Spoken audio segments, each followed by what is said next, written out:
welcome to Movies, Films, and Flicks. I am Mark Hoffmeyer, and joining me is a man who hates it when people spill beer on his stained oak floor. It's Adam Clement.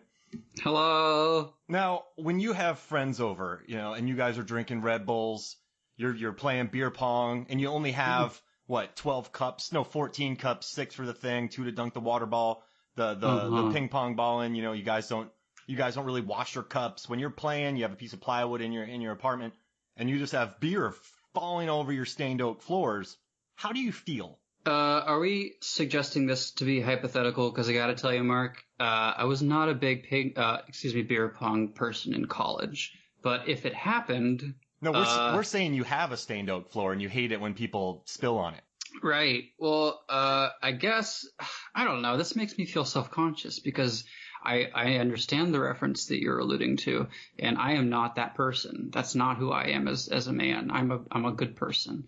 But you have caught me in a bit of a hypothetical conundrum because I would probably, in fact, react the way Mr. Travis, whatever his name is, in Friday the 13th Remake does when his rowdy friends get a little too carried away and end up mucking up his rich father's stained wood oak floor.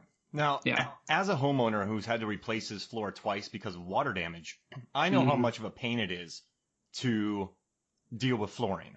So this guy is not me at all, Travis, from this movie. He screams like I do, which, to be fair, he and I both scream. A wonderful scream. Wonderful scream. He and I both scream. But hearing him complain about, messing up chairs, I feel the same. Someone walked into my house the other day, and they walked in when it was raining, didn't take their shoes off the door, and tracked in on my floor with their shoes. And then they walked onto my white rug. In my head, I was kind of playing to myself. I'm a 36-year-old man. I shouldn't really care about this, but someone just walked into my house and tracked into my white carpet. Not a white carpet, like a white rug. Our floors wouldn't. Sure. And I just got pretty angry. And I guess I'm a suburban commando now, for sure. But when he was getting mad about that, I felt for him. Yeah, I don't think it's unreasonable for people. I go into a lot of houses. I wear my shoes sometimes, but most of the time I don't because I subscribe to the Asian household philosophy of just, if you're in a stranger's home, take your shoes off. You don't know where those shoes have been. You don't know where those people have been.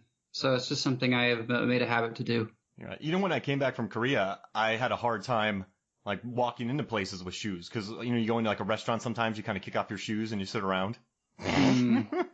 So my shoes went off everywhere. I'm in IKEA. I'm walking around barefoot.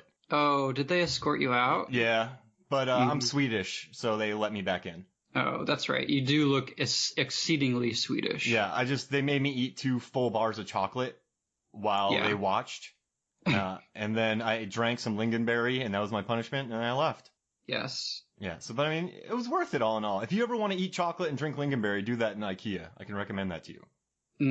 A Swedish meatballs joke came to mind, but it might be too vulgar for your audience. Do it. I think I'll allow the theater of the mind to take its course with your audience. So you're pulling like an Event Horizon, where just what they showed was enough. We don't need the director's cut. That's true. I'm a Hitchcock fanatic. That's his ideology as well. You want to hear something amazing? I showed my production design students Rear Window, and they clapped at the end of it.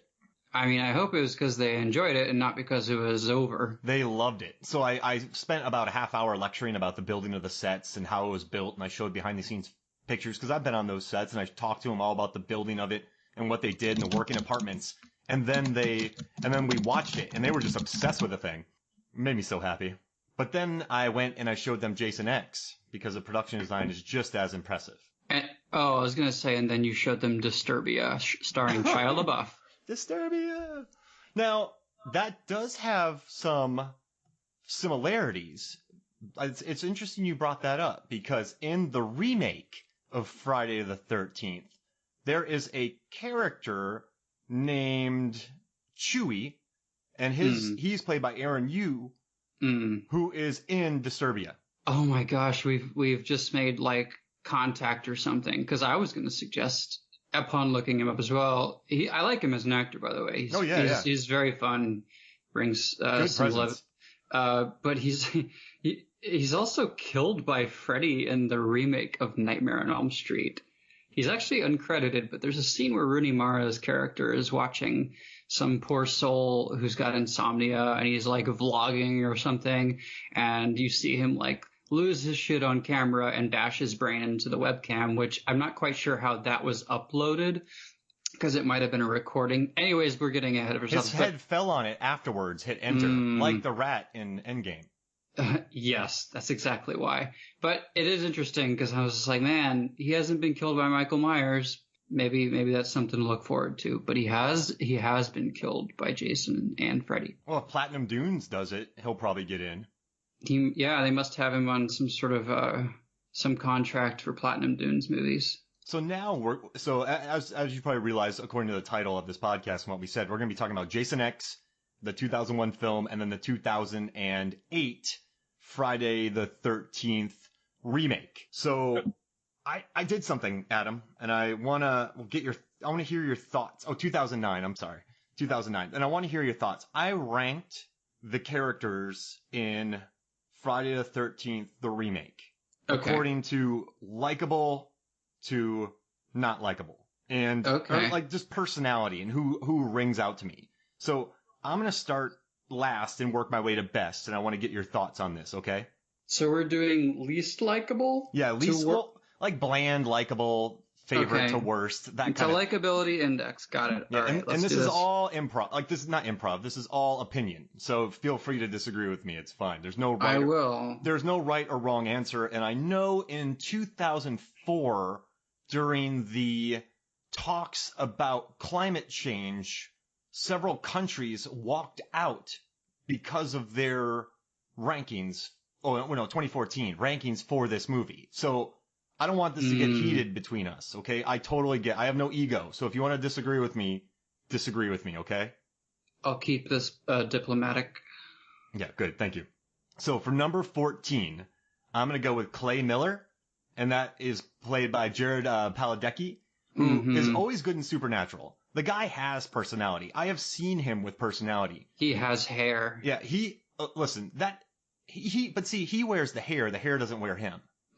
Yes. That hair isn't because of the times. He just has that hair. Does that make sense? It does. It do. And so the problem is there's nothing to the character. He's very morose the whole time. He's a really bad brother. He lets his sister, That's true. He left his sister to take care of the mother.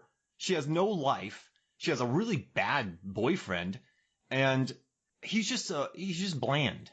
There's nothing and he doesn't do a lot of the heavy fighting. He gets knocked out a lot. As far as me remembering this character, he's last place.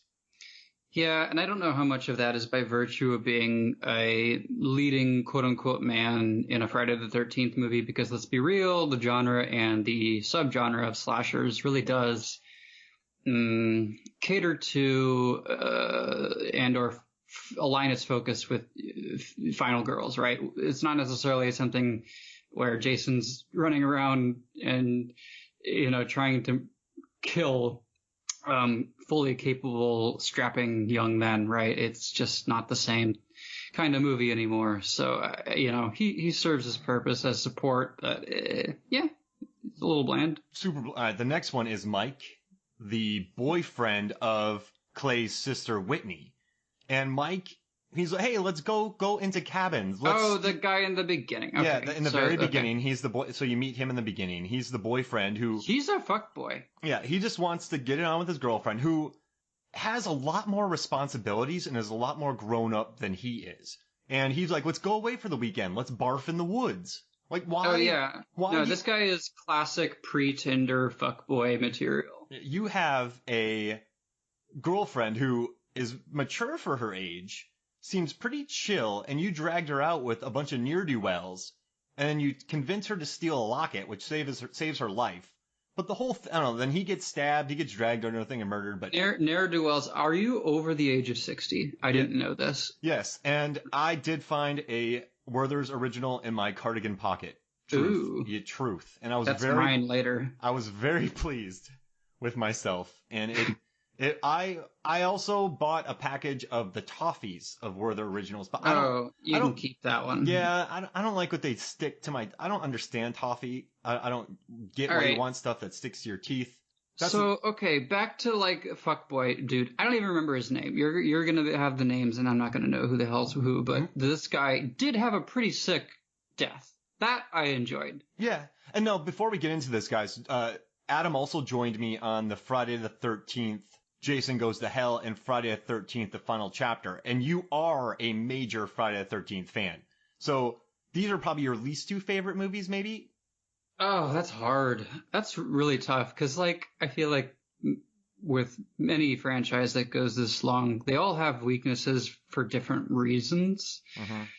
And as I mentioned to you pre-pod, Jason X has grown on me in ways that I think have endeared more people than it did maybe when it came out and released. So I don't know if I'd necessarily call these the two weakest ones. To be quite frank, I do think this remake did a very good job, and I'll get into those reasons later. I think my issues with it perhaps were that it didn't swing for the fences like it might have under a different studio like Blumhouse, but I definitely appreciate the remake for what it is. And as far as Jason X is concerned, that's its own can of worms, which we'll dive into. All right, so I'll speed this up because we have a lot of ground to cover. And next we have Jenna, played by Danielle Panabaker. She's the classic does everything right type of girl who you would expect to be the final girl, and she gets stabbed. But she's just another blah character. I know she can act. This character just is not, there's nothing to the character. There's no personality to the character. So I'll make an admission right here and now, and I don't care if I get dragged for this.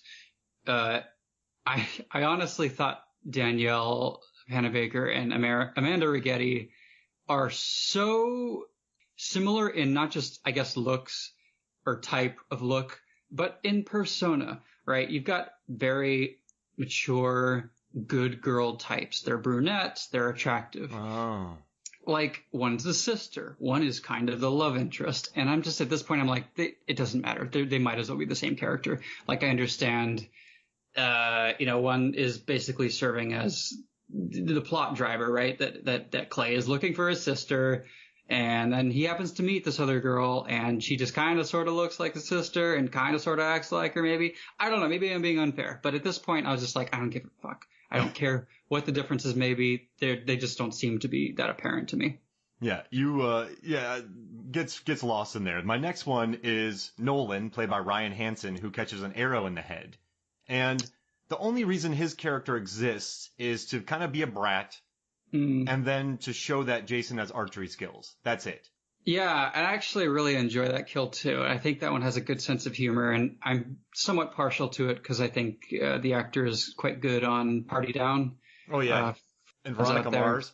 Yeah, so he's got a little bit of street cred, and it's funny that we've talked about, I guess, what Supernatural and Veronica Mars and all this, because it really is, whether they all are or not, it does feel like a who's who of sort of CW early aughts programming. But yeah, I do kind of enjoy that shot through the head with that arrow, because not only is it kind of surprising, there's no real lead up to it, right? There's no like cue to expect it. He just kind of turns around and looks like a dope and falls over. And I was like, yeah, it's good that the movie is at least taking itself in stride. And then just what a crack shot by Jason. It leaves me so many questions. That's why I kind of like it. The next one's Chelsea Williford. She gets a machete in the head, then pulls up in a very gratuitous shot. But the two of them are just the same person. They're just on a boat, and then they get wiped out. Yeah, and that death it's definitely gratuitous, but I think it's also uniquely Friday the 13th, right? Yeah. I mean, you're talking about a gorgeous naked blonde in the water who's right as she's killed, done so, as vulnerable as she is naked. So it is kind of interesting because I'm trying to trace back the timeline of Williford's music career. I do remember